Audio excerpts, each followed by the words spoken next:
ভট্টাচার্য রাজ্য সভাপতির পদ থেকে পদত্যাগ করে এই মুহূর্তে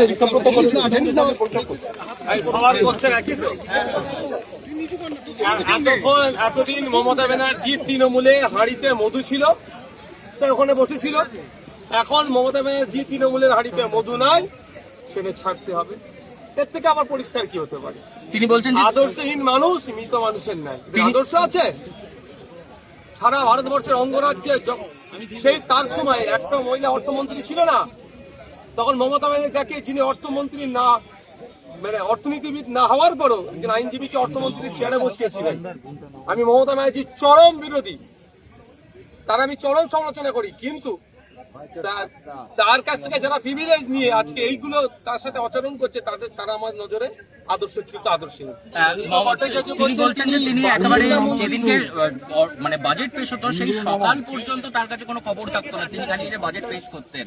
এতক্ষণ মনে পড়ছে তার তখনই ছেড়ে দিতে পারতো তো, কিন্তু একাধিক বাজেট পেশ করেছেন, একটা দুটো তো বাজেট পেশ করেননি, তখন ছেড়ে দিতে পারতো।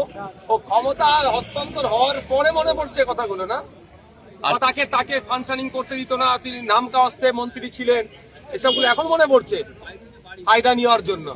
তবে একটা কথা বলবো, বাংলার মানুষ দেখছে যে একটা জায়গা শেষ করেছে আর একটা জায়গা শেষ করে দিয়েছে। বাংলার মানুষকে 15 বছর পিছিয়েছে, সরকারি কর্মচারীদের ডিএটা মেরেছে তো এরাই।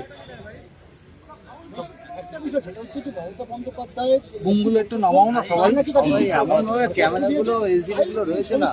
দেখুন, একটা সিঙ্গেল যদি তার কথাতেই একটা মন্তব্য দিয়ে আঘাত পেয়ে থাকে, তাহলে দল ছেড়ে চলে যাওয়াটা একটা অনুগত সৈনিকের পরিচয় হয় না। চন্দ্রিমা ভট্টাচার্য বলছেন যে তিনি বারমুন্ডা মন্ত্রী ছিলেন, কোনো কাজ করতে পারতেন না। দেখুন, আমরা তো বিধানসভার মধ্যে দেখেছি তিনি কি করতে না করতে। আরেকটা বিষয় সেটা হচ্ছে যে আজকে তিনি যখন বিধানসভায় পৌঁছেছেন পদত্যাগ করলেন সকালবেলা, তিনি জানালেন সেটা সংবাদ মাধ্যমে, এবং তারপর দেখা যাচ্ছে যে তিনি যখন ঢুকছেন সন্দীপন সাহারা তাকে একেবারে ছোট জানাচ্ছেন। দেখুন, এখন ভালো তৃণমূলে নাম লেখাতে হবে, কারণ তৃণমূলে থেকে যেরকম অন্যায় দুর্নীতি করেছে তার থেকে পরিত্রাণ পাওয়ার এখন সব থেকে উত্তম পন্থা হচ্ছে, প্ল্যাটফর্ম হচ্ছে, বেস্ট প্ল্যাটফর্ম হচ্ছে ভালো তৃণমূল। তথাকথিত ভালো তৃণমূল নাম লেখাচ্ছে। তিনি কি পা মেলাচ্ছেন?